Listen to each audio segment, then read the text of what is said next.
Zuck. Okay, well, good morning, everyone. I want to welcome you to the ITIF event on is tech the next big, is big tech the next big tobacco? A little tongue-in-cheek there, but in more seriousness, over the last, I mean, I've been doing this for a long time, and certainly or when Bruce was in the Bush White House, certainly in that era, tech was seen as this amazing source of innovation, progress. It was making all our lives better. It was improving speech, free speech, boosting productivity, creating jobs, and the like. And what we've seen over the last decade, but really in the last sort of 3 years in particular, this, if you will, techlash. And now it's, if you want to write a book and have it be on the New York Review of Books, the easiest way to do that is say something like weapons of math destruction, or Google is making us stupid, or a wide variety of other things. Technology is destroying capitalism, you name it. These are all these popular memes that are a good way to get attention. Unfortunately, they're almost all completely wrong. So we're have a great panel today, and the last thing I'll just say, why are we doing this event? We're not doing this event because for some reason we want to defend tech. Why this is an important issue is because if the techlash grows, and not just in the U.S. but in other countries, then that makes it very difficult to build the political support, particularly in Congress, for the right kind of policies that are going to spur technological and IT-based innovation going forward, which we critically need because we're poised, as David will talk about a little bit, in this whole new wave that's going to provide even bigger benefits, AI and autonomous systems and IoT and the like. I have to say that I'm still enamored by technology, and I know I may show my late adopterness, but I just got a Google Home because we bought something and it gave us a free Google Home, and so of course my daughter knows much more about how she set it up, but it's like I'm still amazed by it. I asked Google Home today what year the War of 1812 was, and she told me right away it was 1812. But I asked Google about jokes, and it tells you jokes, and I asked Google Home. But anyway, I'm still amazed that in that sort of almost no latency, I can ask it something and it gives me an answer. I find that cool. I find that phenomenal that somebody's been able to do that. And obviously it's not just Google.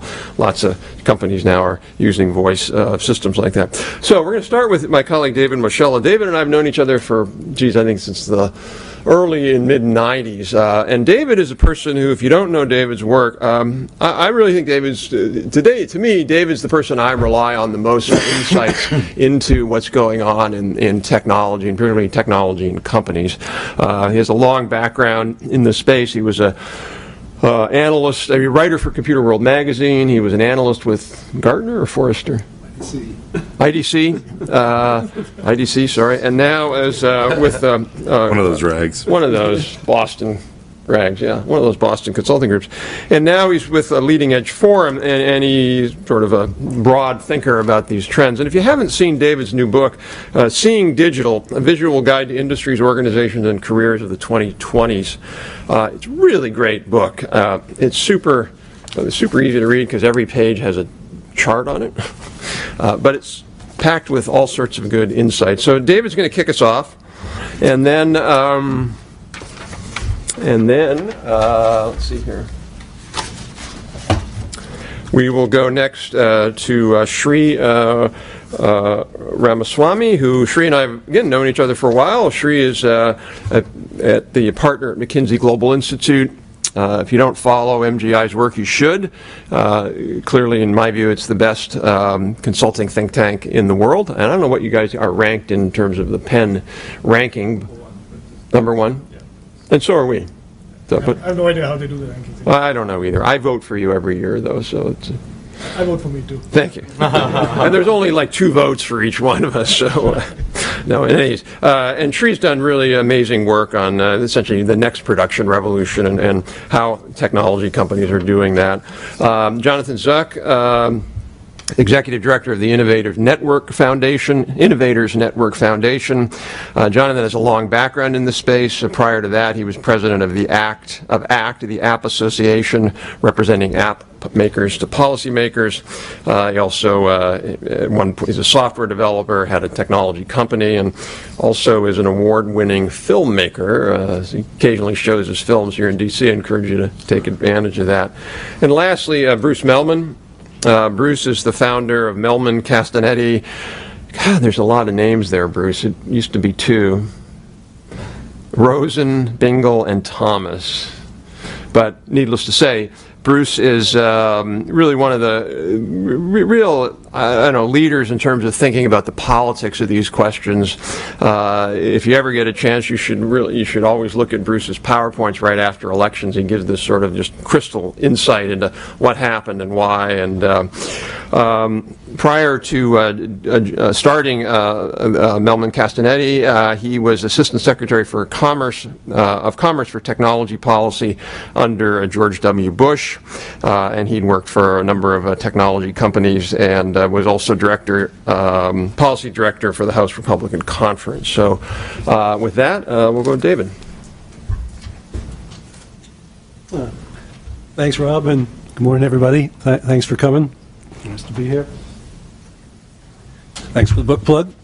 How many of you had a chance to watch any of Sundar Pichai's interviews yesterday at the Congress? Yeah? Did you find it inspiring?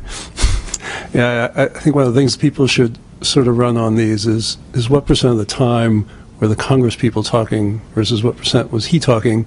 It had to be at least 4 to 1, I would think. So it made it easy for him, but it reduced the amount of actual information we got. And having watched that one and the Zuckerberg ones and some of these other ones, they fall into a pretty common pattern, and that is that naturally the CEOs, they're going to get up there, they're going to be deferential, and they're going to be apologetic, and they really just want to get out of there. And so they tend to sort of take a non-confrontational approach to this, and that makes perfect sense from their point of view. But when you're watching it, particularly for some of us in the digital business, you sit there and you go, wow, I wish someone would make sort of a more full-throated defense against some of this stuff, and really try to get the IT world to stop being so much of essentially a punching bag up there and taking all these things, because so many of them are sort of unfair or groundless. And the piece I wrote, which is in the back, is sort of outlining the range of those, and it's really what I want to try to talk you all through this morning, of really trying to defend the digital world and see that we have such a positive environment and putting these legitimate questions in many cases, but in perspective as a small piece of what's really going on. And one of the ways I like to do that is I like to start with trying to get everybody involved to begin with sort of a dose of humility that, when you live in the tech world, we hear all the time that technology is changing, society as never before, and the pace of technology change is faster than ever before. And these statements are almost just obviously not true. And, the computer industry, the tech industry is roughly 50 years old since the first mainframes came out. And a lot of stuff, great stuff has happened. It's the world that I work in. People be very proud of all that's been built. But if you simply compare it to the previous 50 years of tech developments, and you ask yourself, which of those two columns had more impact on the world and on people and society, to me, it's not even close. And so the impact of digital is often, to me, exaggerated. Why is that? Well, people always like to feel they live in special times. Perhaps it's why in this city everybody talks about every single election as the most important election of our lives. And people like to feel that's their times are special. But in the context of the talk today, I think it's important because we're not only exaggerating technology's impact, it tends to make us exaggerate the nature of the problems that tech creates. And therefore, it's part of one of the drivers of why some of these negative narratives get the attention they do. And as Rob said, there are a lot of them out there. And And I just, you'd like to have 10 top 10 lists, but here they are, and there's no real secrets here. Technology destroys, eliminates more jobs than it creates was a big one a couple of years ago. Technology is destroying privacy. It's a big one right now. Smartphones are addictive and weaken our attention spans. A big one just the last couple of weeks. Social media is polarizing and coarsening debates and all, and we've been hearing that particularly through the Trump era. Digital companies are monopolies that should be broken up, a sort of an emerging meme that is out there. Technology is a driver of inequality, and that's been true for a long time. There's some legitimacy there. And now, recently, a lot of emphasis, particularly yesterday, on algorithms, that they have hidden biases and are easily manipulated. And that AI itself, and this was a big thing last year, is going to diminish human worth and is something we'll never be able to control. And if you take those 9 together, they all sort of lead people, at least many people, to a conclusion that big tech is too big, too powerful, and therefore some sort of regulatory process has to kick in to control it. You see this sort of GDPR in Europe and that sort of stuff. So there's that case. So what I want to do in my time today is look at all 10 of those and try to make the case that all of them are either some combination of unfair, wrong, or exaggerated, or relatively easily fixed, but that they do not define the digital world as I see it today anyways. So we're going to just blow through all 10 of those and try to do it fairly quickly. The first one, I'm sorry? Oh, what's that? Google Voice. Oh, okay, good. Yeah, the first one is jobs. And people have been talking about how technology is going to eliminate jobs for over 200 years. And in fact, in 2012, the Huddersfield, which is the town where Ned Ludd and the Luddites first smashed the textile machines, had their 200th Luddite festival. And was it online? It actually hardly anybody showed up, to be honest, but it was sort of a cool idea, and I don't think it was online. That's a good question. But people have always been saying this. You go back, and in 1900, 40% of Americans were involved in agriculture, and today it's 2%, and people would have been shocked if they knew that at the time. But this isn't just old stuff. People have been saying. People were saying that 10 years ago. When we had the Great Recession. Many people are out there saying, well, that the unemployment was created, is tech's a big part of that. It's the new norm. Those jobs are never coming back. And of course, that's all looks silly today. So, in my view, when you've been predicting something for 200 years and you've been wrong every single time, and there's still no evidence that you're right, this issue of tech and jobs really shouldn't get a whole lot of attention. Maybe someday it should, but as of now, there's just not a lot of substance there and a lot of evidence to the exact opposite. So, that's one. The second one, this whole issue, and really the big one of privacy today. And, there's a lot of legitimate questions about privacy, and you heard some of them in the discussions yesterday. But the reality is, and I think this is indisputable, that the internet and smartphones are, to me, probably the greatest privacy inventions ever.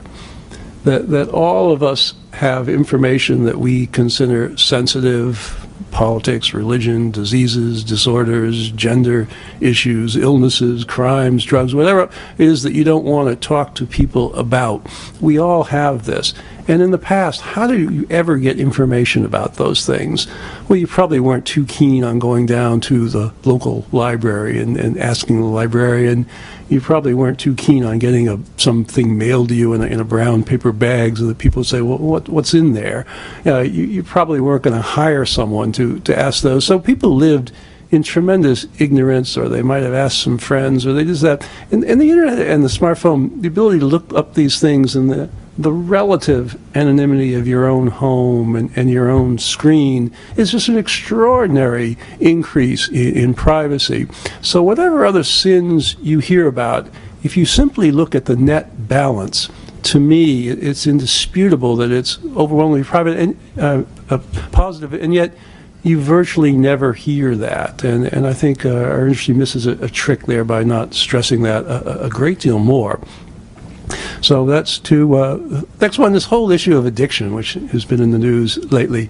This one, in some ways, I can't believe people take all that seriously, because people have been talking about the addictive nature of technologies for, again, over 100 years, that people used to be addicted to films and they'd watch the same film 20 different times, or we were addicted to radio or to rock and roll, or when I grew up, people were addicted to junk sitcoms and television and all the bad things that came. And you know, whether you're addicted to video games or phones or social media, it's essentially the same thing, and it's essentially self-correcting, and it's essentially something you already see being corrected right now. So, yeah, new technologies are initially addictive, but in virtually every case we've ever seen, that fades, and you can see the way people are sort of diminishing their time in the digital world today, that's actually already past its turning point in, I think, in America and other places. So it gets a lot of attention, but you know, how big a deal really is it?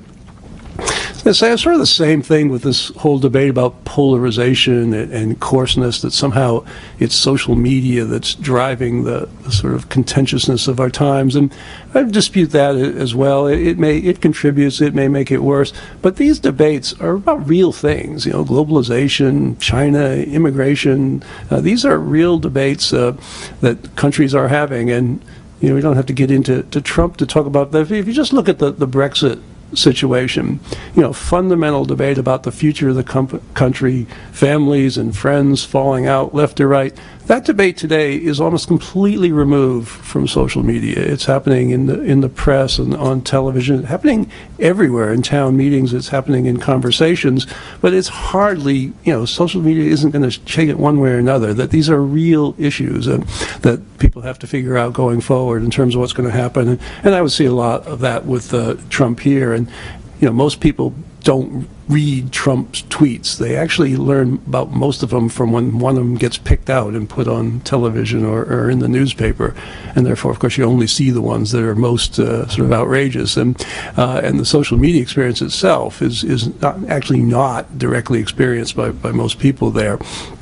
So I think, again, it's all sort of exaggerated.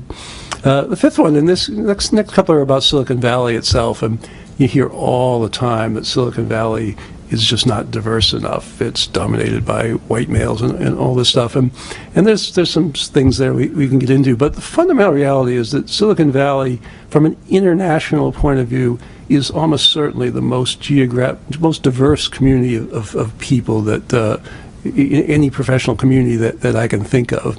And the names there are 40 or so people who born outside the U.S. who've had huge impacts in the Valley.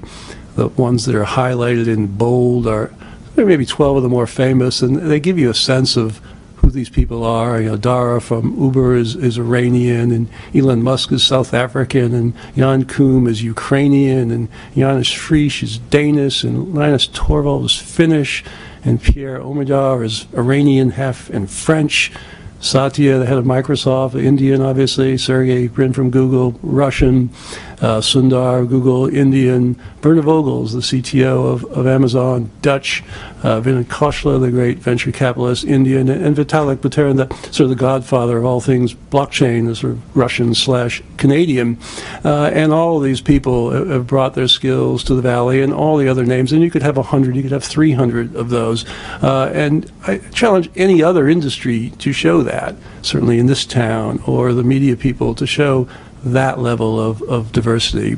Now, there's lots of issues with women and with African Americans and Hispanics that we could get into if people want to, but this fundamental global talent pool is really a unique thing, the Valley, and really something that people should be proud of, and is an enormously important aspect of the whole immigration debate. Stay with the Valley. The other thing you hear is, Google, Amazon, Facebook, they're just too powerful. They need to be broken up. And, that there'll be discussion of that without doubt. But, the IT industry has lived through that movie time and time again. IBM, Microsoft, Intel, all in their days were described as far too powerful, impossible to compete with, needed to be reined in. And in both the U.S. and in Europe, there were efforts to rein them in, particularly in the case of IBM, some quite important. But in all three cases, it was the market, it was changing technology paradigms that really ended those monopolies, and people look back and say, wow, how IBM's control of the computer industry was so much bigger than anyone has today that it's not even close. At one point they had 70% of the whole thing, but now they have a very small share. So, with the rise of China and all kinds of new technologies, you can see this happening again. And Jeff Bezos has gotten a lot of publicity saying Amazon could be out of business in 30 years, and that's certainly true. It's relatively easy to imagine scenarios where that might happen. So, Dell at one point, there was a little intervening period, about 2 years, where Dell was people were talking about we need to break up Dell. I missed that one, but everybody loved Dell computers. Yeah, we got to break up Dell. Cisco was one. Yeah, Cisco hanging on for its life now, and so in the end, and so you'll hear a lot about that, and there's plausible scenarios of what you might do with particularly Google and Amazon there, but they'll take years and they'll probably never happen. And the last one on the Valley and this one is more real. It's just the amount of money that happens, and again, this one is also a situation of yes, it was ever thus with huge fortunes in oil and steel and railroads. But our industry, I think, could do a much better job of certainly paying its low-wage workers better. And my particular one of just not being so outrageous in not paying taxes. And so many of the issues that the tech companies are having in Europe are due to the fact that it was just embarrassing how little tax they were paying in some of the major markets. And so that one really came back to bite them. But, there are three rich folks there, three rich in the past. They're sort of the same, but they smile these days in their photos. And then the last two are just really in the sort of AI space. So much of the hearing yesterday was about bias, and that machines and algorithms are biased, and they to some extent always will be. That they're built by people. They revolve around data sets, none of which are ever perfect. But the reality is that machines are far less biased than humans.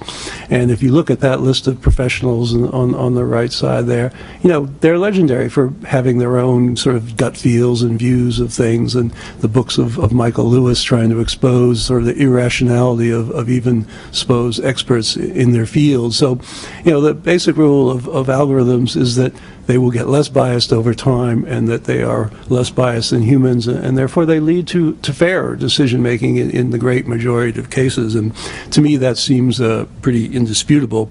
Even in the debates yesterday with Google, the machines are going to be less biased than the typical employees growing up in California in terms of political views. So I think this one is highly exaggerated. In fact, it's actually the opposite, that algorithms will reduce bias in society by quite a bit.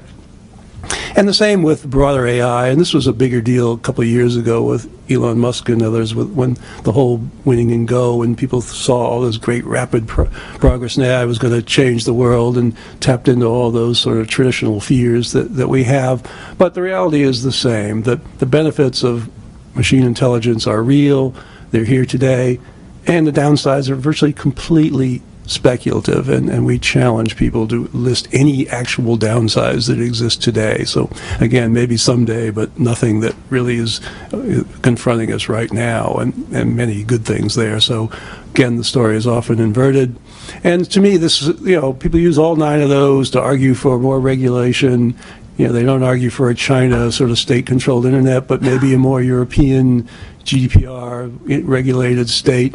And to us, that there'll be some push in that direction, but I wouldn't want to push too far. And if you look at some of those areas highlighted in bold, those are very tough areas to write laws in, and good luck to people trying to do that in fast-moving markets. And the one thing I would say from a role of government point of view, and it's implicit in that world of DARPA, what has been the role of government so far? To me, the most successful role by far is when governments use technologies to meet their own needs. So DARPA had a need for decentralized computer networks to serve the needs of the military. Therefore, they built an ARPANET that could do that. That ARPANET proved to be useful to universities, and they started using it as the internet. That internet eventually went to the public and became what it is today. But at no point did the government sit down and say, we're going to invent a massive public public internet that everybody would use. And if they had done that, they'd have done what the French did. They would have invented Minitel. And so by meeting their own needs, they set in motion really, really useful things. And that model of that and combined with self-regulation is really what's gotten the industry to where it is. And from my point of view, still see no great reasons to change it going forward. So just to wrap up, sort of the 10 steps that I sort of see here that, for the agenda, publicly challenge this view that technology destroys jobs. It hasn't been true. Stress that the internet is actually increased privacy for the vast majority of citizens. Argue that addictions are essentially the same as in earlier eras. Dispute that the social media is the main cause of the polarization in the world today. Emphasize the Valley's international diversity, explain the sort of monopolistic history of the industry and how they tend to change over time, pay low-wage workers better and pay a fair share of taxes or support efforts that help you do that, and insist that algorithms are going to reduce bias in society and make the world more fair, and show the many benefits of AI, and really directly challenge people to point out any sort of downsides. And if the industry did that, if we all did that, it would change the narrative out there from one where it's like, all right, there are lots of challenges in IT, lots of issues to think through, but they're all in a context of a very positive story, and there's no need to, as they say, throw the baby out with the bathwater. With that, I'll close, and I guess we're going to talk questions later, or we'll just go right through it? All right. Thanks, Joe. Thank you, David.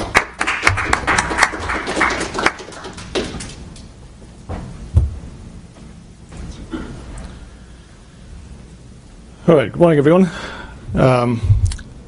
Thank you, Rob, for inviting us from McKinsey to speak. Thank you, David, for those remarks. You know what? I wanted to try to clarify things a little bit more, and as I do so, I'm pretty sure I'm going to muddy the waters a whole lot more. So I'm just going to dive in. I'm going to pick up on a couple of themes that David brought up. So not all 10 of those themes, but particularly the focus on the concerns around monopoly power or market power of these firms, and sort of there's this kind of narrative that there's these firms in our economy that are becoming more powerful, right? There's a lot more control that they exert over the market. They're becoming much larger. They're locking in high profits, and they're kind of diminishing competition. They're going to be around forever, and they're going to rule us all. And there's an increasing drumbeat of literature in the academic world, in the media, about the power of these firms, and kind of linking those firms and their power to broader issues around the weak wage growth, the lack of investment in the economy. And so we've been kind of looking at this topic, and I wanted to bring that perspective in. We call these superstar firms, right? That's the term that people have been using. This idea that there's these superstar companies, and when you look at the media articles that talk about superstar firms, the examples that they use are almost always tech firms, right? They start with the FANGs and they throw in a couple more tech firms. So there's a sort of this narrative of the market power of superstar companies has been kind of combined in the public mind with the market power of technology companies to almost think of those two things as the same thing. And so we've been kind of going out there to try to see if we can add some facts to this narrative. And as with most stories, it's a lot more complicated than that. And so I'm going to throw out just a couple of these reactions to some of the stuff that David talked about, and hopefully try to broaden the lens a little bit more as well to give you guys some context on how to think about tech firms and these broader issues of market power. And to do that, you kind of have to go back to basics, right? So basics, why does a company exist? A tech firm or any firm, why does a corporation exist? It exists to create economic value, right? That's the whole point of a corporation. It exists because it combines a bunch of people and skills and capital, and it combines them and creates value in a way that could not be created otherwise. That's the whole point of a corporation.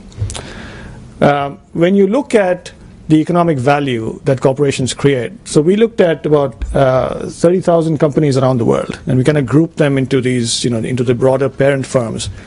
And you look at the economic value that's created by these firms worldwide, right? So these are companies that make up about 2/3 of all corporate activity worldwide. And what you find is that the economic value is extremely concentrated in that group. So off this list of about 6,000 odd firms, 10% at the very top, at the far right, make up 80% of all the economic value created by companies worldwide. And the vast majority of companies are kind of in that middle belt where any value that they create is competed away to consumers. You'll see a bunch of tech firms in that mix. And the interesting thing is you actually find a whole bunch of firms that are in the gray on the far left. They actually destroy value. So these are firms that take in capital and labor and skills and innovation and end up with massive economic losses, and we'd be far better off without these guys, right? Most people would think of the superstar firms at the far right as being only tech firms or primarily tech companies. But when you look at the diversity, it's actually quite striking. You'll see the tech firms at the bottom of that circle. So internet, media, and software, right? Firms like Google and Amazon are in there. Computers and electronics, firms like Apple and Samsung are in there. And yes, so you do see tech firms in the ranks of superstar firms, right? But they only make up about 16%. So whatever is going on in the economy that is allowing tech firms to create these massive pools of economic value, that whatever that thing is, that is also affecting other industries. It is not just a tech phenomenon. It's happening in pharmaceuticals, it's happening in manufacturing, it's happening in hospitality, right? And so this is something that we wanted to put out there, saying, look, there are some things that you do have to talk particularly about tech firms with, right? And some of the points that David raised, the issue of polarization, right? The notion of social media and what it actually does to us, those are clearly tech specific. But the broader issues around the market power of these firms, their impact on inequality, their impact on the broader economy, those are not just tech specific. Those are broader issues that we have to deal with. And the reason we have to deal with them is because if you go back to that chart on the distribution of economic value, what you find is that this distribution is getting more skewed, more unequal over time. And so if, as a firm, you create value, you create about 1.6 times more value today than firms did 20 years ago. If, as a firm, you destroy value, you destroy about 1.5 times more value than you did today. Right? And so there is something going on in our economy that is causing economic value to become more distorted. It's getting more concentrated in the hands of a few firms, and so is the economic loss. Now, what we did see, though, is that even as this distribution of profit is getting skewed, the churn rate is not changing. Right? So one of the things that people worry about with tech firms is that these guys are kind of locking in advantages, that they'll be around for the next 50 years ruling us all. And what we saw is if you go back successive business cycles, over the last 3 or 4 business cycles, what you find is that companies that start a business cycle in that top end of the distribution at the far right, about half of them do not survive in that top end by the time the business cycle comes to an end. Right? So they've fallen. And that rate of falling, that 50% churn rate, has not changed over the last 3 or 4 decades. What we also find is when these firms fall, they tend to fall a long way, right? And so this is sort of a high-risk, high-reward kind of an environment that these firms are operating in, including the tech firms. What we've also seen is, one of the other narratives, if you look at the stuff in the middle, the text in the middle, is this idea that these firms are somehow using their market power to squeeze profits out of everybody else, right? So they're going to harm consumers, they're harming workers, right? And what you see is that economic value that's getting more concentrated is not because of more profits. It's actually because of the size of these firms. So there is something about our economy where firms are becoming bigger. But as they become bigger, they're not necessarily extracting more profits. They may be extracting the same amount of profit or maybe even slightly lower, but because of their scale, they are becoming, they seem to be seeing a lot more economic value. And most of that scale is being driven not by physical capital, it's being driven by intangibles. So it's being driven by the data assets. Yes? And clarify, do you mean the rate of profit or the tonnage of profit? The tonnage of profit. Okay. Yeah, the actual tonnage of profit has not changed. Okay. Right, and so what you're seeing is that the most of that capital, right, the scale, is not being driven by more factories, more warehouses, right? It's being driven by more data, more software, more brand, more innovation, more intellectual property. That's what these firms are investing in. And again, it's not just the tech firms. There are firms in every single industry that happen to be in those superstar ranks that are doing this. And so there's all kinds of research that's now going on, and we're going to be doing this as well to try to figure out why is that happening? What is a pharmaceutical company doing with software or with R&D that is allowing that firm to create massive superstar returns? And why is it that other pharmaceutical companies in the same industry are trying to do the same thing, but they end up in the bottom decile, where they're actually creating economic losses. So there's something there about what these firms are doing with their capital that's allowing the skew to increase.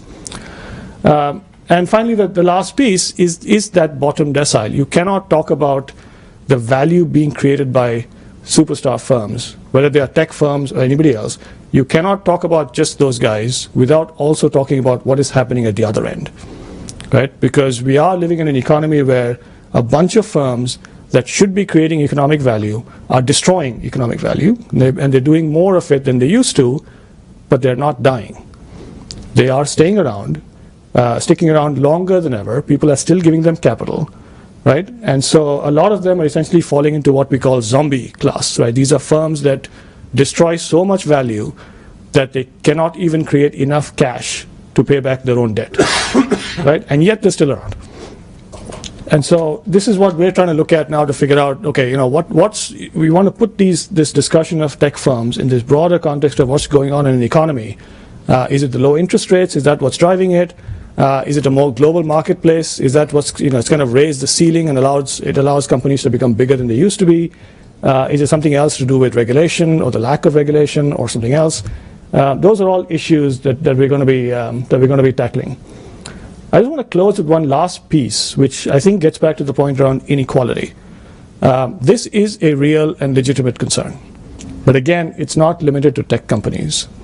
So as we've been looking at these superstar firms, including the tech firms, what we find is that whatever gains there are getting more geographically concentrated. And so you see that superstar firms in all of these different industries, they have some things in common. So regardless of whether it's a manufacturing firm or a pharmaceutical firm or a hospitality firm, they all might have a financing arm that allows them to lend, to provide credit, and that somehow juices their profits. They all may have a technology arm that creates in-house software or proprietary software or something else of that sort. They all provide R&D services, either for themselves or for other people, right? And those sorts of activities, the financing activities, the technology activities, the research activities, the gains from those activities are very geographically concentrated. And so we're starting to see, I think, a superstar ecosystem, this is what we're calling it, where there's a few superstar firms that create a lot of economic value. The activities that generate that economic value, those sectors, are very geographically concentrated. And so in those geographically concentrated areas, those activities create labor and wealth effects that just kind of get locked in. And if that's happening, that I think is a broader discussion to have beyond tech. And in fact, we might even think of tech as a way to break out of that cycle and figure out how you get more broad-based growth.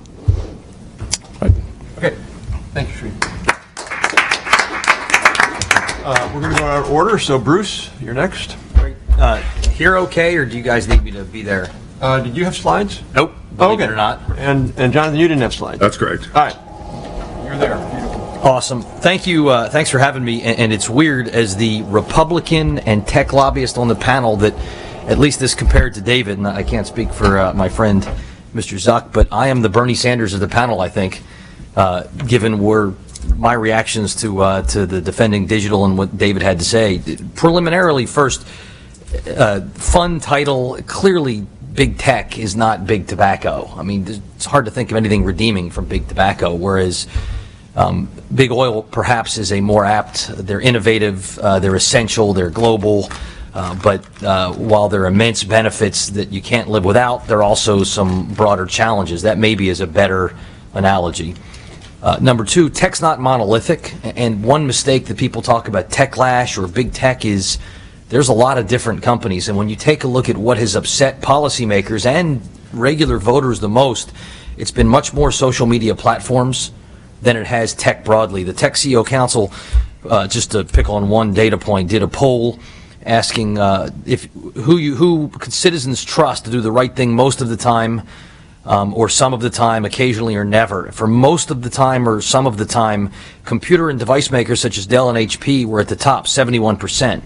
Social media platforms such as Facebook, Snapchat were at 45%, and the only lower polling data point was elected officials in Washington.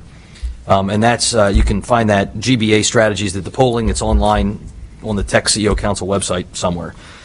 Last, it's also worth noting at least, Rob, since I've known you and watching tech, we go through waves of techno-optimism and techno-pessimism, and God knows we've had the techno-optimism wave where everything was going to be better thanks to AI and thanks to the internet, and the future was never quite as bright as the techno-optimists were describing, nor is it as dismal as the techno-pessimists today, though you're right, that's the way to get a book published. David mentioned 10 recommendations, a 10-step agenda, so I'm going to offer 10 reactions. First, in the order he offered, consistently and publicly challenge the view that tech is a net job destroyer. I agree with that, actually, although it's worth remembering that 41% of American jobs in 1900 were in ag, 2% of American jobs today are in ag. Yeah, the economy creates new jobs, better jobs, new opportunities. The net effect has always been better. But it's also worth remembering that it took 6 decades after the Luddites broke the looms for wages to return. And when the Jodes moved out of Oklahoma to pick the grapes of wrath in California because the Dust Bowl was not a great place to work, it took 4 decades for wages to return. So I'm a huge optimist about new entrepreneurial opportunities, and I think people who act like we're all going to be working for AI masters robots is wrong. We do have to think about what the new jobs are and how they become more accessible. Number 2, stress the internet is among the greatest privacy innovations ever. Felt to me like, it's like the $25,000 pyramid, things the Iraqi information minister would say. I don't believe that.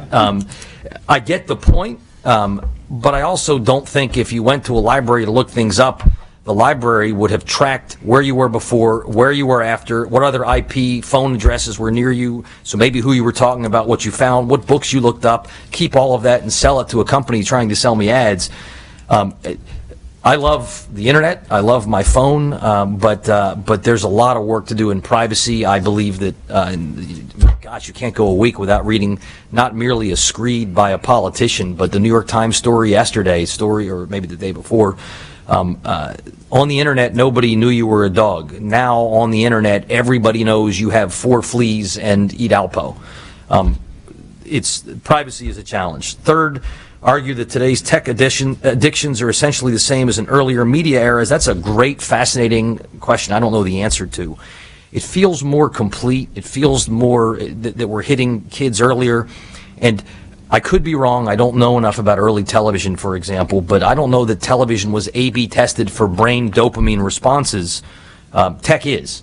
Maybe the answer is that the same knowledge of how to make things addictive with brain research existed when the small black and white had I Love Lucy. It feels more intentional, as a lot of the founders of some of these tech companies have described. 4, strongly deny that social media is the main cause of today's societal polarization. Look, I use and like social media. That argument feels a little bit like the guns don't kill people argument, though. For me, social media is a massive magnifier. It can be awesome when it's the ALS Ice Bucket Challenge and raising money for a great cause, or Black Lives Matter, or Me Too, where you get past gatekeepers who might not want the world to address a real problem. At the same time, there is, once upon a time, people trying to decide what they thought about public policy would watch Walter Cronkite with their families at dinner and form informed opinions. Now we go to our, we go through confirmation bias. We go to our own source of news. We're reaffirmed that whatever we believed was true. We don't agree on the basic facts. I think there was absolutely polarization long before the iPhone and long before social media, but it magnified it. It's made the polarization more intense. It's made the ability to find common ground politically that much harder than it ever was. I think it's both part of the solution, but I think to suggest it's not equally part of the problem is not honest enough. 5, emphasize Silicon Valley's international diversity and highlight domestic efforts. To your credit, David, you pointed out that I think I saw Safra. I don't know if there were any other women on that sheet. We've got work to do. It's true that the international brilliant rich guys from lots of countries, but first, even the line, Silicon Valley's diversity. Well, we need greater innovation diversity in the United States beyond just Silicon Valley. And Case and others, Rise of the Rest, are trying to accomplish that. But international still leaves a lot of folks behind. And I think figuring out how to make sure there are broader opportunities, not just for the smartest people around the world to come to a mega city or two. Sri, your stuff was fascinating. I'm really interested to dive in deeper. But that makes me worry about making further entrenching the smartest people in the smartest cities and the smartest industries are going to be running that much faster. Let's see, 6 was explain the IT industry has always had strong but changing market leaders. That's true. You described that as a meme about antitrust, although one man meme is another man's Death Star, and whether it's Yelp or others, there's some who worry about, if AWS is the platform you're on, yet it is a source for Amazon to know what you're selling, who's buying it, and what price, so they can in real time undercut you by 5%.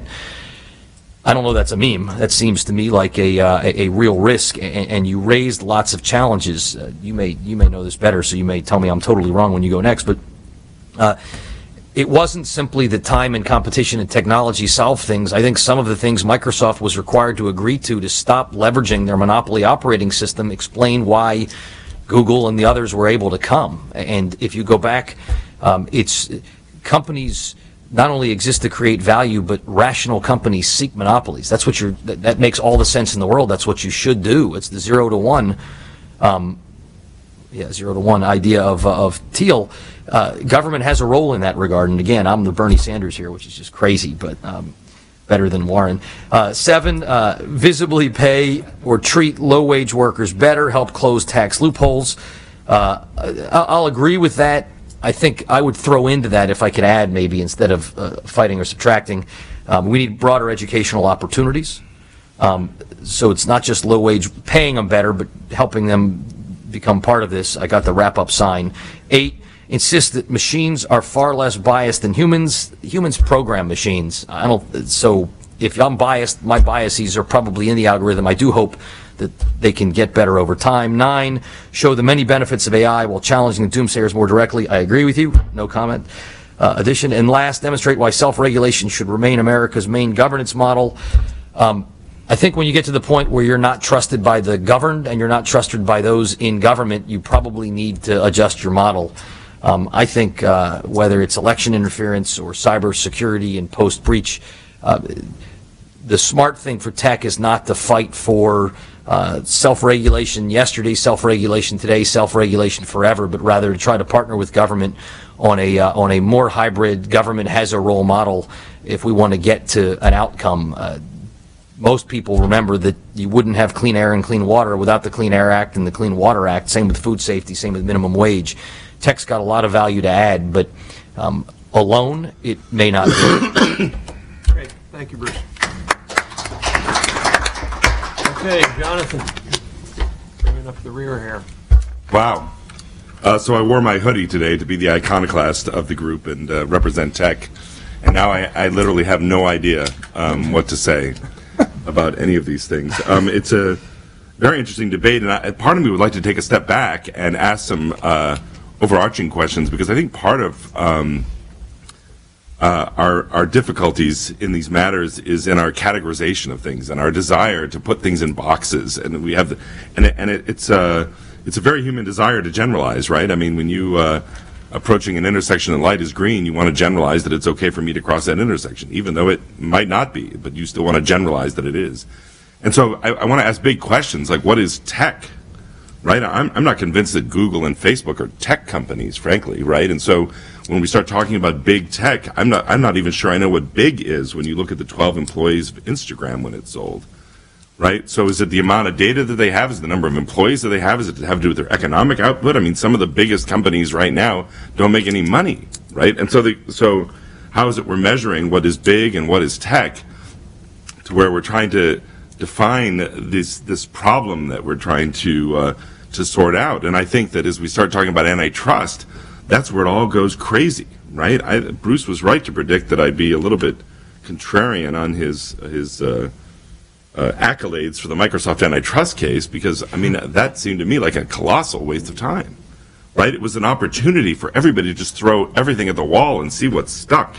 And what stuck was something very, very small that probably could have been resolved in a much more efficient way than that incredible colossus of a case, right? And I don't think that it had anything to do with Google, succeeding. It had to do with Java, which didn't succeed, and so it's an interesting set of problems. And I think that one of the biggest problems with antitrust law generally, as it's practiced, is that it's highly political and dependent on basically wringing incredibly strange market definitions out to, let me see if I can define the market. I don't know, let's choose a random ridiculous example, like let's define a market of super premium ice cream so that I can define that there's a leader in that market. Well, that actually happened, right?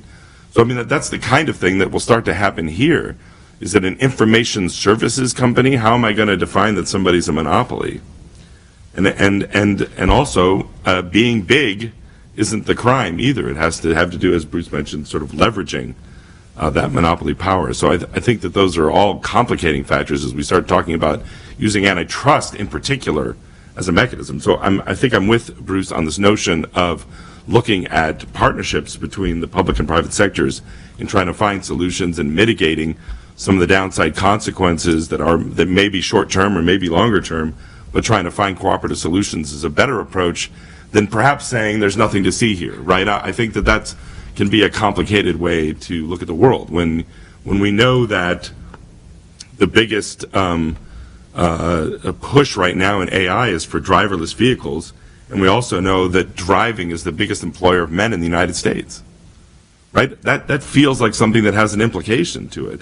And as Bruce said, yeah, we made it through the Industrial Revolution, but not without significant pain. Should we be focused on mitigating that pain? Should we be embracing the change rather than and then managing it rather than sort of saying that doesn't exist? And I think that's a dangerous way to proceed. That these things, nothing to fear here. And to me, that feels a little bit like tobacco, right? When I start to say, "Wow, you guys are crazy. There's no such thing as secondhand smoke," right? So I mean, I think it's better to look at some of these trends and see what's there and kind of take away the sort of dark side implications of them, like we need to somehow prevent them and instead embrace them. So I don't want to go on forever, but I want to take a particular case of Amazon, for example. So this is a company that is probably dedicated to eliminating all of its employees, right? That's probably their objective. And I think that's fine. Right? There's no business that has to be defined as having a bunch of employees, right? What are the implications of this? Well, Amazon started a program internally to try and train people for work outside of Amazon. What's your next job going to be? And we'll help train you if you're interested, because it's our goal to eliminate all our employees, right? They're not going to say that. That's their objective, right? So then they go and they talk to a member of Congress about, look at this big program we did, and the member of Congress says, when can you open a distribution center in my state? Because everybody wants to solve new problems with old solutions, right? You look at economic development offices in the states, right? What are the tools that are available to them? Tax breaks and capital, like land or abandoned buildings and things like that. That's what they have to try and bring business into their state. So of course they're going to say, hey, come do a distribution center. Well, okay, I'll do a distribution center, but you should know that it's my goal for it to be fully automated, right? So should those public dollars be spent more on educating the public to be engaged in the next economy rather than trying to get internet companies to start acting like old economy companies, right? That's the way that we ought to be thinking about it. And so I think there's a lot of change that needs to happen from both sides. I think GDPR is a very well-intentioned piece of legislation in Europe, but horribly constructed. And if the passes anything to go by, will be, let's say, discriminatorily enforced, right? And so, I mean, I think that we need to look at the problems that we have now, look at the problems we might have in the future, work together to mitigate the pain associated with the transitions, as Bruce mentioned, and come up with solutions going forward. So I think we neither want to say there's nothing to see here, nor do we want to say that the sky is falling. Okay, thank you. I want to let David respond, and then we'll maybe open it up. But I did have a couple things I just can't resist adding. Bruce, I don't blame you for this notion of saying that incomes didn't grow after after the Luddite thing. It's actually one of these urban myths. The reality was productivity in the British First Industrial Revolution stagnated for 50 years. So wages didn't grow because productivity didn't grow. It took 40 to 50 years for those technologies to kick in a serious way to get economy-wide productivity in the UK, which is why wages didn't grow. It really wasn't that somehow the elites were getting all the benefits and impoverishing the working class. It was just we weren't getting anything. And so it's an important point. The second is if anybody hasn't read, I encourage you to go back and read Vance Packard's book. Vance Packard was the I don't know who's the guy who writes all this stuff now. Anyway, pick any author who writes he's written more than one book against tech. What am I thinking of? Anyway, Vance Packard was that guy back in the 60s, and he was quoted constantly. He was on the cover of Newsweek and Time and all that. And he wrote a book called The Hidden Persuaders, and it was a bestseller. I mean, everybody in the country was talking about The Hidden Persuaders in 1963, and it was basically that the TV industry in Madison Avenue were manipulating people, that unbelievable power, and it was all BS. It was all BS. This was, by the way, when they were talking about remember embedded things in the subliminal ads. So we've been there before. And then the last thing I'll just say is, I know there's a couple of ITIF employees. I hate to break it to you, but my goal as the president of ITIF is to automate all jobs at ITIF and eliminate you all. Now, unfortunately, we're not going to be able to do that because the technology doesn't exist. But that is the job. That is why we have capitalism. And if capitalism didn't have that as a goal, we would never progress. We would still have the living standards we had 1,000 years ago or 100 years ago. So I know your point, John. Amazon wants to get rid of all its workers. So does pretty much every company in the world. I didn't actually mean to criticize Amazon. Yeah, that's my point. But every company wants to. Every company is always looking for efficiencies because that's the way they're going to get consumer value. And to me, and that's why I hate this whole discussion about job loss. It's like, for your job loss is meaning our gain as consumers. That's how we raise income standards. So anyway, I went on too long. David, why don't you respond to any or all of that, the comments you want? Actually, that was a pretty good response right there, I thought. But, we're sort of looking at giant topics, and the 10 I put out there, any one of which you could talk about all day. But in all the cases, I think the disagreement, from what I heard the other end, is really a question of time. But in all the points I was making about AI or bias or jobs or these things, they're always a point that today these problems are quite minor, and that predictions of them in the past have proven wrong. If it turns out that we have indeed massive job losses, well, then you need to respond to that. But we're in an environment today where we have massive skill shortages and more demand for employees than possible. And all the arguments I heard at the other end of the table were made 10 years ago about the coming elimination of all of these jobs. And until we actually see evidence of jobs being eliminated en masse, then writing rules and trying to prepare and do these things seems counterproductive to me. And the self-driving cars, I think, is a very good example. We're not going to see self-driving cars in any sort of mass consumer scale probably till the 2030s. So why are we going to engage today in conversations about what that will mean to drivers and various systems? We can't imagine that world. When we start to have self-driving cars in decent prototypes and really working in the world, maybe in the mid to late 2020s, and we start to see how they're being used and how they're not being used, well, then maybe we can start to think about how to manage that transition. But anybody talking about that topic right now and saying, what's it going to mean to all the people who get their work through driving, is simply just guessing. And I think guessing is generally not all that useful. So to me, the disagreement I'm hearing at the other end of the table is primarily one of timing, that I prefer to wait to see a problem crystallize and then address it, rather than try to imagine the problems you might have and then imagine the solutions you might need. I just add one other point. Maybe I'd maybe side more with David, I think, than Bruce on part of this, Bruce, and it's partly why I invited David to speak. And that's, it's not, I don't see David sort of throwing all these issues under the rug and saying, move on, there's nothing to see here. What I do see him saying is that even in the tech industry, and certainly in the elite, elite sort of thought community and editorial boards, and all, that the pendulum has shifted too far. Certainly in my view, it's shifted too far. And that it's important for people who support technological innovation to talk about a positive narrative. This is important to get it right. And yeah, sure, it's not to say that there aren't issues that, we do need a national privacy bill. And we're going to be releasing a big report on that right after the first of the year, laying out what that should look like. And hint, spoiler alert, it's not GDPR. But that's still different than saying this stuff is sort of on the dial net negative rather than net positive. And I know you're not saying that, but so. Well, I thought you sort of were saying it on the privacy point. I mean, and I would really push back on it. In your life, don't you use the internet constantly to do things confidentially and privately?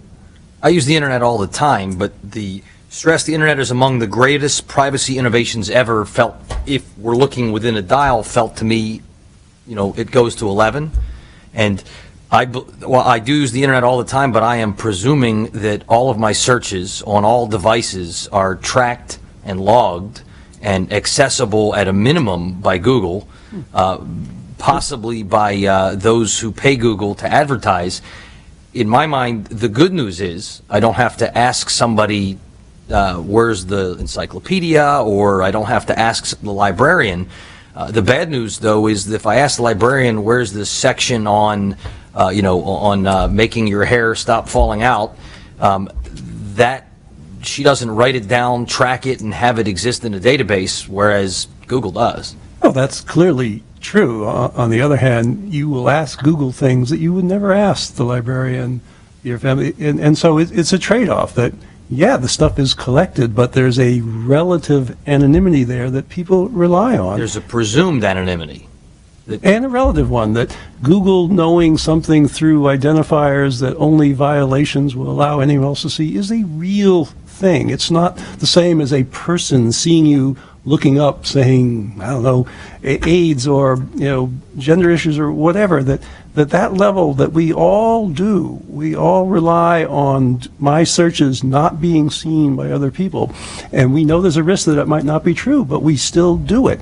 And I would challenge you to tell me another technology that allows us to learn about sensitive items the way the internet does. Well, you probably also, it was a couple of years back, a famous example where a young woman gets in trouble with her family because Target mails an ad to the home about, you're having a baby, which she hadn't told her parents she was, but her searches indicated that she was.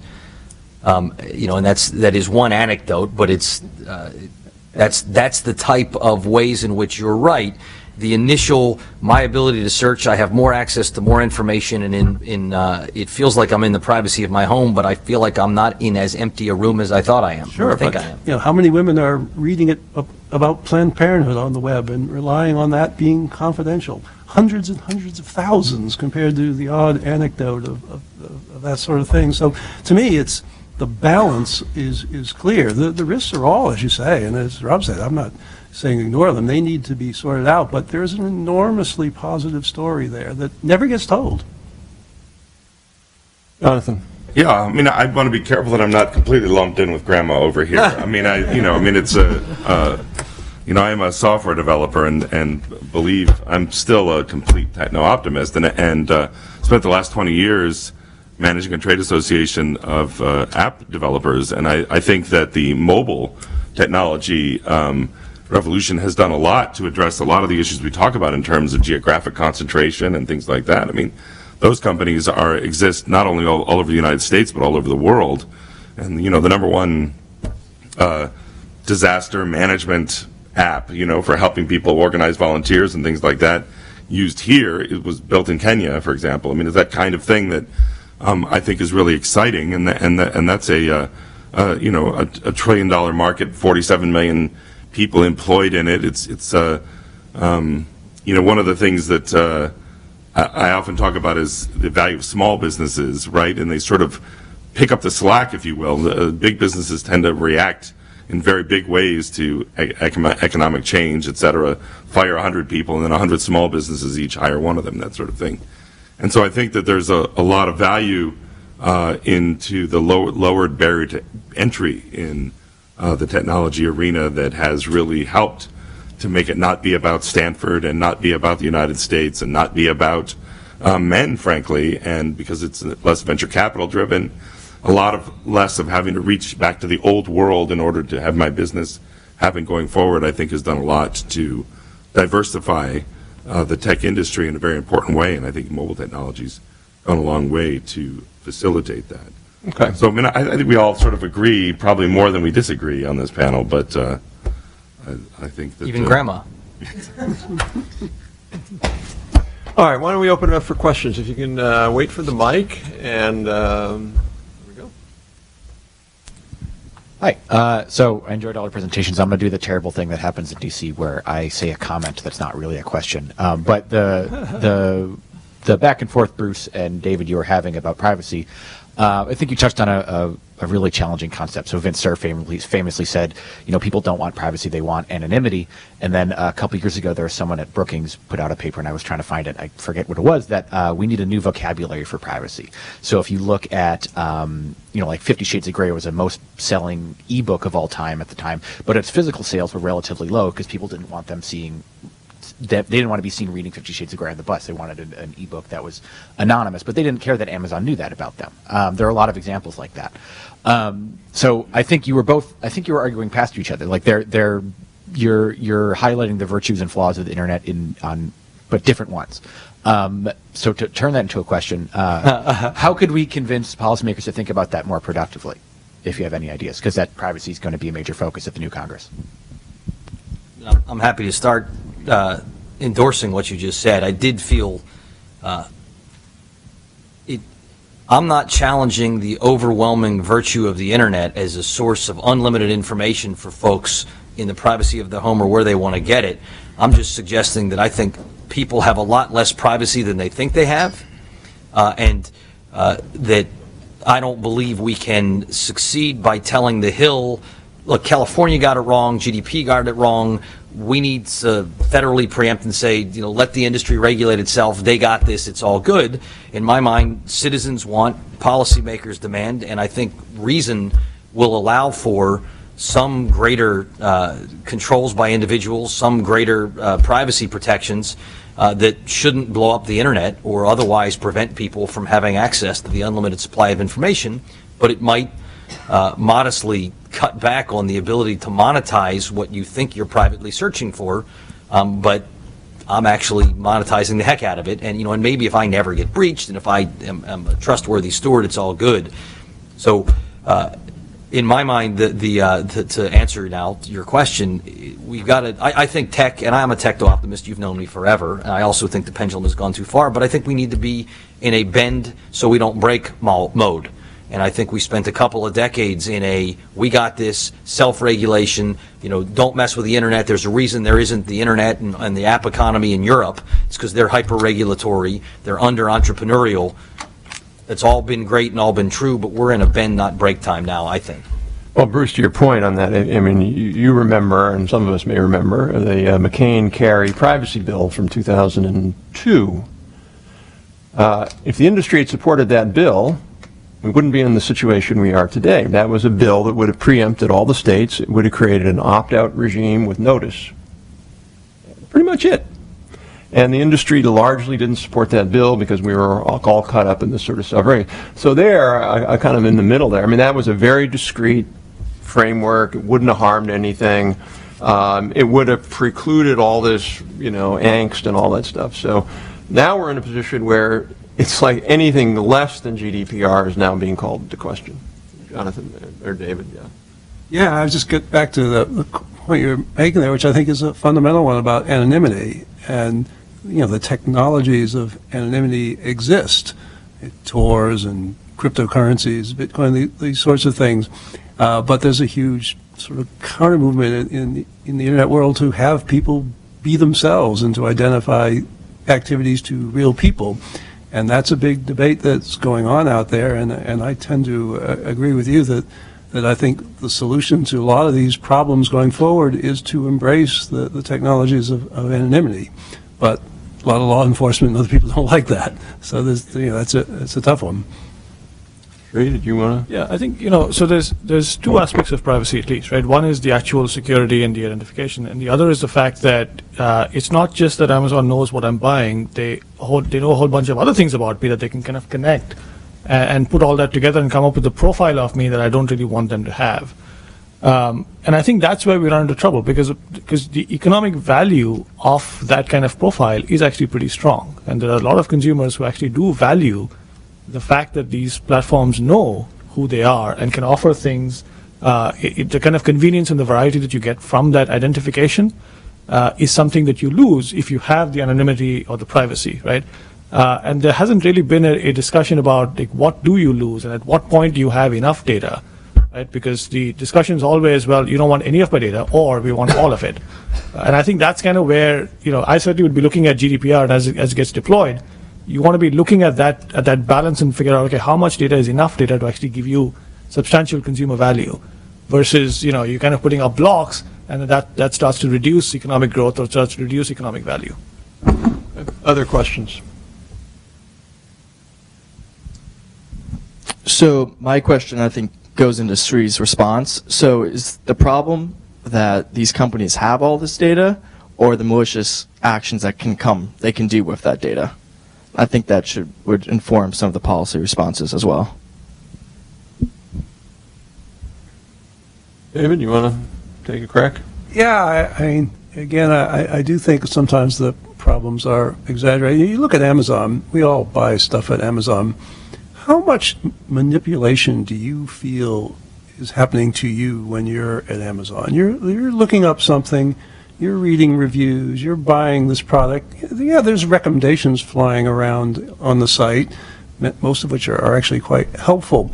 So when I look at Amazon, I don't see a whole lot of data abuse. I don't even really see all that much profiling. When you get to Facebook and Google, it's another level, particularly Facebook, where they are building explicit psychographics to sell to the ads and do all that. And so I don't think it's consistent across the major players. And I think it's fair that the one that's getting the most attention is Facebook, because they take this by farther than any others. But lumping them all together, I wouldn't include Apple in that list. Apple actually is quite good in not trying to collect it. In fact, it's one of its distinguishing traits in the market, is that it's on the side of trying to preserve relative privacy in the space. And Google's a more complicated one, but I would, they're probably next down from Facebook. So you can look at each one differently. I'll just add on that. I mean, Facebook, for example, we've occasionally experimented with ads on Facebook, and we have no clue who clicks on those. And with Facebook, we say, put an ad on somebody's home page, Facebook page, who lives in D.C. and is interested in tech policy, let's just say. We never know who that person is, never, because it's a one-way relationship. So I think that gets lost a lot of the time. It's not as if Facebook is selling ITIF. Here are 400 people in Washington who are interested in this, and here are their pages. Second thing on that, Bruce, is I assume do you use Gmail? I don't, Okay. but I've emailed with people who are on Gmail and had them get served ads based upon what they were Gmailing. Sure, absolutely. And what I have absolutely no worry about with that is if there was some guy or gal in the basement of Google reading my email and then going, I think I just emailed somebody about my son about my bicycle. I'm going to put a bike ad on that. Click. That's a problem. But it's an algorithm. There's no human at Google who reads my email. It's algorithmic matching. And you can still say that's a problem if there's a hack or something like that. But that to me is a pretty important point. I don't really fundamentally care whether an algorithm I just signed up for because we get Amazon Prime, and they said, yeah, you can put all your photos on there. Oh, that's cool. I'll put all my photos on there. I am 99.9999999% sure that Jeff Bezos is not looking at my photos. So I think that's an important point. That it's not as if it's this bigger thing, I think, and people lose track of that. Yeah. Thanks, guys. It's been great as always. I was out at Salesforce recently, and they were talking about their 1-1-1 philanthropic model, where they give 1% of their profit, 1% of their product, and 1% of their time away to charity or society. This is a great example of the valley and tech and corporate social responsibility. Are there more and better stories we can be telling here to change the narrative around tech? Was question one. And a second question, and David, loved the slide about the Valley is the home for international diversity, and you pointed out, Bruce, the lack of women and minorities on that list. But is that the Valley's fault? Is it much more the fault of high schools, and universities, and parents, and the guidance counselors who aren't, directing women and people with minorities into technology fields? That's a broader problem that we face in the U.S. economy. All right, who wants to take the first one, which is the 1-1-1 tree? Yeah, I can give. So first of all, anything that falls under the corporate social responsibility bucket, I try to ignore because that only lasts as long as the next recession. However, this goes back to the point that we were talking about, this notion of superstar ecosystems and the concentration of profits among a few firms in a few regions, and the implications of that for inclusive growth geographically. Particularly, Jonathan, to your point about the large firms versus the small firms, right? What we've seen evidence-wise is that every time there's a downturn, the large firms go down and they bounce back, and the small firms go down and a bunch of them die and they don't come back, right? And so you end up with a new normal. And so one of the things that we have been thinking about is what is the role of tech platforms or large tech firms in ensuring that smaller firms in smaller communities are able to access markets in a way that they couldn't do before, right? We know, for instance, that transaction costs are lower. We know that there's certain kinds of network effects. You can tap new consumers, new investors, new supply chain partners in ways that you couldn't do before if you were in the outskirts of Youngstown, Ohio, right? And so that's certainly something that we would be looking for, and we're kind of actively looking to try to figure out, is there, do you need to have new models where these sorts of platforms are able to use their reach for a more broad-based positive outcome is something I want to consider. I just add to that, because I think we sort of sometimes, I think the central question with regard to philanthropy, if you look back at the major titans or robber barons back then, like Rockefeller Carnegie committed to giving away almost his entire fortune. We have the Carnegie Foundation, Rockefeller Foundation, Sloan Foundation, Ford Foundation, you name it. Gates Foundation. Well, and then I was going to say, and now Gates Foundation. So, the major foundations in the U.S. who arguably do an enormous amount of good, they're all funded by, gazillionaires. And I think that's the question, is I know a couple of CEOs or owners have said they want to give away a lot of their wealth at some point. And I think that's the central question, is in 10 or 15 years, will we see a similar, Hewlett Foundation's another good example of the founder Hewlett-Packard. But will we see that in this phase of big tech companies that have emerged over the last decade? And we will, because almost all of those tech zillionaires have reached the conclusion that passing on that kind of money to their own children is a bad idea. It's bad for the kids, it's bad for society, it's bad for their image, and so it's become almost a pact that they all will be very philanthropic. Now, whether society should just tax that money and let the public spend it versus let them accumulate it, that's another debate, but I think the scale of philanthropy is clearly going to be there. That the Google guys and Zuckerbergs, they're not going to just sit on their money. They'd be embarrassed to do that. Yeah, they could also just send us to Mars. I mean, that's the other option. Do their moonshots. Yeah. And the second question, I don't know who wants to tackle that, which is racial diversity and the relationship between the sort of the pipeline versus the companies themselves. I addressed this a little bit, I think, because I think mobile and software as services and the cloud have done a lot to create economic incentives to make partnerships and products available in a sort of non-discriminatory basis, right? So, the era when all the real decisions got made in D.C. at the Metropolitan Club or something like that is part of what happens. In the Silicon Valley, it was a bunch of people sort of spending time with each other, and it was a lot of relationship building with venture capitalists and And so this whole idea that sometimes gets thrown out every once in a while, permissionless innovation, I think has really been made into reality by these low barriers to entry associated with the app economy. And the people that have the infrastructure are saying, hey, I'm going to make even more money if I make this available in a more efficient manner to smaller players. And you have things like AWS, et cetera, or Azure and things that mean that people are able to leverage the capital investments of others. I think that's going to go the longest way and it's at some level it's about people pursuing their own self-interests, but that this dispersion of innovation, I think, is very real and has gone a long way to address that issue. Yeah, and just to throw it out there, because it's obviously a huge issue, particularly with women in tech. And if you look at the numbers, there is, I'd say there's two dimensions to this. There's the so-called pipeline problem, that a relatively small number of women in advanced engineering at the top schools, and how that plays out in the tech world, and that the numbers are proportional of people who go through that and versus succeeding in the companies. But because those numbers are small, it also creates the sort of all-male cultures, and we know what they are like, and we've seen them in every professional field: lawyers, bankers, doctors, sports. If you have all-male cultures, you get all kinds of frat house annex, and the tech industry had its share of that and more. And those annex clearly have driven some women out of the tech field. So you have a weak pipeline sort of supplemented with bad behavior that makes the pipeline even weaker, and you get to the sort of mess that we're in today.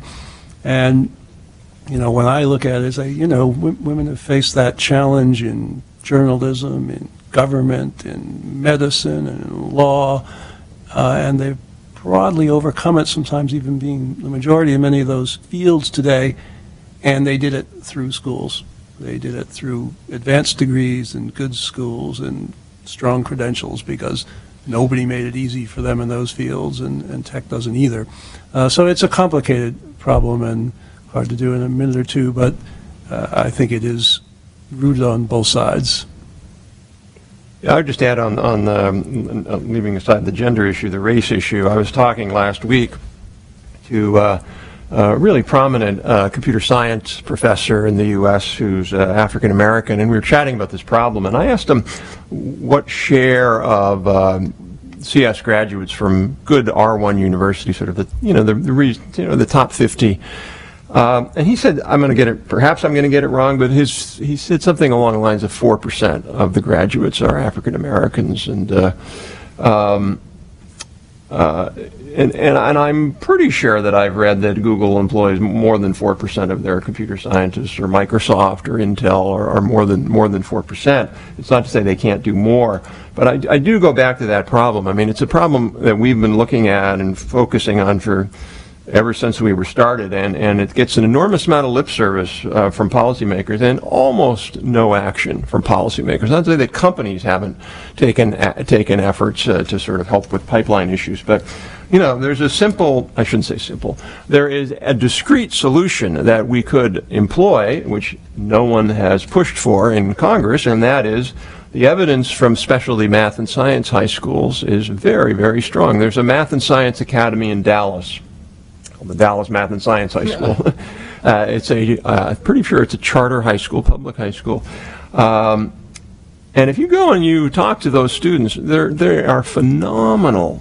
85% of them are socioeconomically disadvantaged blacks and Hispanics, and they have one of the highest rates of getting into STEM programs in colleges. They have one of the highest rates of AP test completion, and I mean with a 4 or 5. I mean, it's like phenomenal school. It's not as if the kids in Dallas are special. There are kids like that in every single city in America, and yet what Dallas did is they put, and it's another good example is High Tech High in San Diego. They put in place an incredibly robust, positive environment focused on what these kids need to succeed. And the answer is these kids can succeed. And so we could, in my view, we could, increase by an order of magnitude the number of kids in the pipeline. We just don't bother. And instead we talk about it and talk about it and talk about it. So look, if it's a real serious problem, which it is, Congress could do something about it tomorrow. The administration could do something about it tomorrow, and they just choose not to. So anyway, that's my screed for the day. And it's not to say that there aren't issues on all sides, as David said, but I do think we talk a good game, but we really haven't followed it up in a serious way. With that, we have 20 seconds left. So I won't filibuster for 20 seconds. So we will stop there. I want to, first of all, thank David. I thought it was great. Again, really recommend the book, Seeing Digital. You can read it in an afternoon over a couple of beers, and I guarantee you will become enlightened. And then also thank our 3 great panelists, and thank you all for coming by. Always good to